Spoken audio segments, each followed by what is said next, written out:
Hi, welcome back to another breakdown of my feature film, The Compatriots. Today we are going to do, I guess we can call it scene 4A. And the reason it doesn't really have a number is because it was not written into the script. So we shot every single scene that I wrote, and actually every single scene made it into the film. This is one scene that was added later on during production.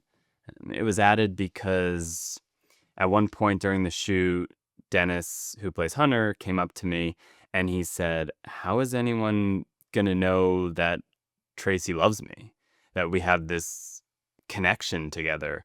Because a lot of the scenes we see of them are after this sort of falling out. He was right about that. We needed a scene to show their love for each other and their concerns over their relationship and how it was going to maintain as Hunter went off to college. So let's dig into the scene right here. Hey. Where'd you go? You're missing the I party. just wanted a moment by myself. Are you okay? By the time we shot this, Dennis, Caroline, me, we had a really good understanding of who these characters were.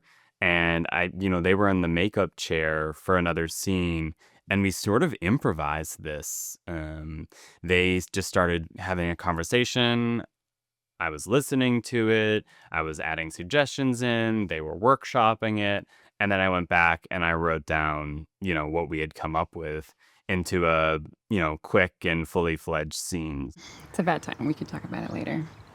I don't see anybody. We can just talk now. What's going to happen to us when you go to college? Nothing's gonna happen. Everything's gonna be fine. I really like what Caroline does here. And sometimes when you're having a conversation that you might think is awkward or you're struggling to say what's truly on your mind, especially to someone you love, it can be hard to look them in the eye. It can be sometimes easier to deliver the information if you're not staring directly at them. And that's what she does here. Well, that's what everybody says, and then they break up. Tracy, we're not gonna break up. And now you can see when he validates her concern, she now feels comfortable to look up and into his eyes and hear what he has to say. Look, I love you, okay? We're gonna make it work, I promise. Okay?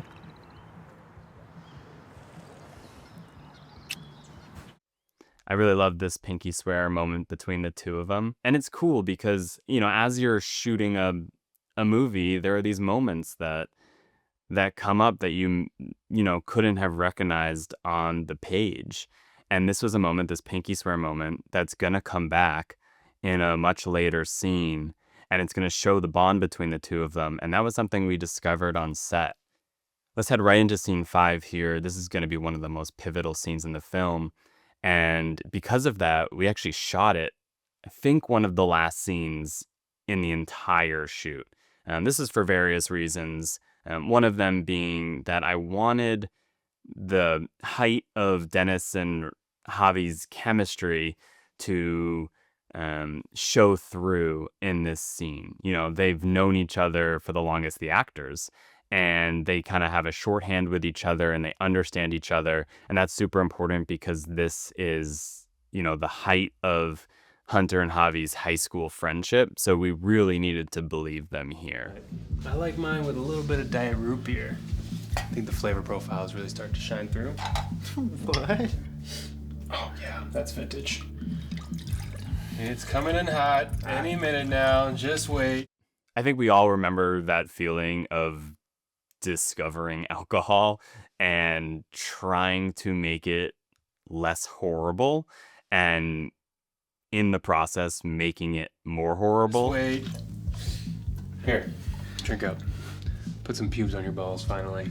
I have pubes. Cheers. To your hairless sack. Oh yeah, that's good. Come on, man, loosen up, have some fun. This This scene is important for a few reasons. One of them being the distinction between Javi and Hunter. And this is something I felt with my best friend when we were growing up, and something I realized after he told me he was a dreamer, was that fear of being out of control and that fear of doing something wrong and not by the books is really strong and makes you avoid situations that you might get in trouble. So for instance, everyone at a high school party is drinking. It's not a it's a pretty common thing that occurs, but if you are somebody who is undocumented, especially a kid, you're super wary and super nervous of anything like that. And I think that can be really hard to kids who are trying to fit in, and usually they don't put themselves in that situation. They don't even want to go to the party. Javi's apprehension of standing in front of his classmates, he'd rather be hidden in this moment than out front. You were right about the curve. Oh, really? You deserve this. Oh, man. It's all you. Absolutely not. I couldn't have done it without you. Come here. I love you, man. I love you too.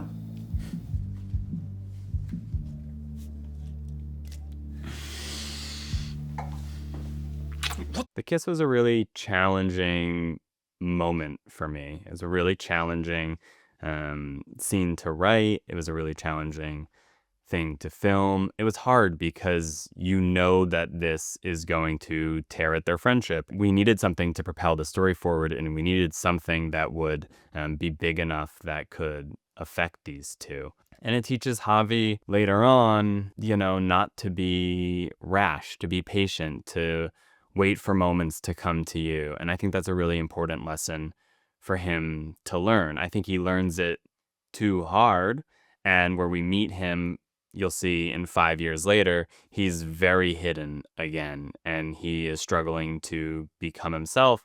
And it's part because of a moment like this, where he reached a little too far and the world kind of threw it back in his face.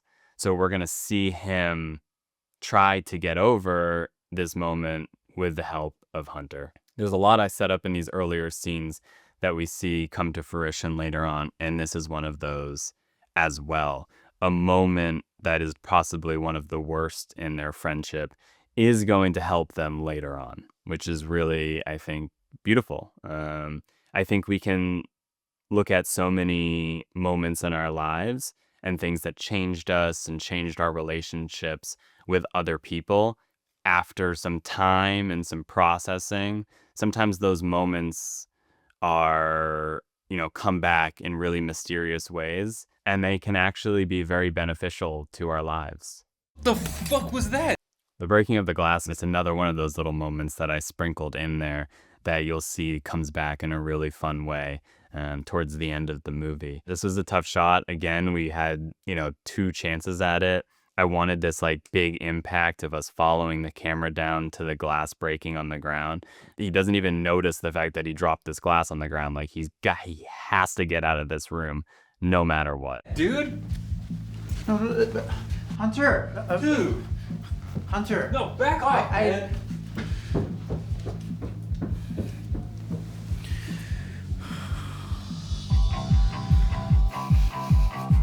I really wanted to linger on this moment with Javi for an uncomfortably long time as his brain is starting to process what he just did and the mistake that he just made. And Raphael did an amazing job. It's one of those moments where they tell you, wait 5 seconds to call cut.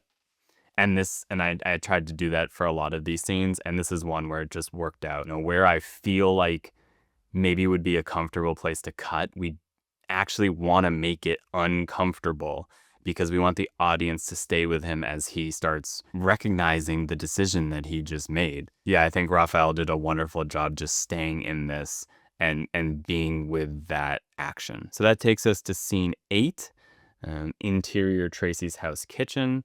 This actually took us through 4 scenes right here. 4A, 5, 6, and 7. And so, yeah, stay tuned for scene 8, and we can see how the party is going to react to, this revelation, how Tracy's going to react to this, how Hunter's going to react to this, and how Javi and Ryan are going to react to this. So stay tuned.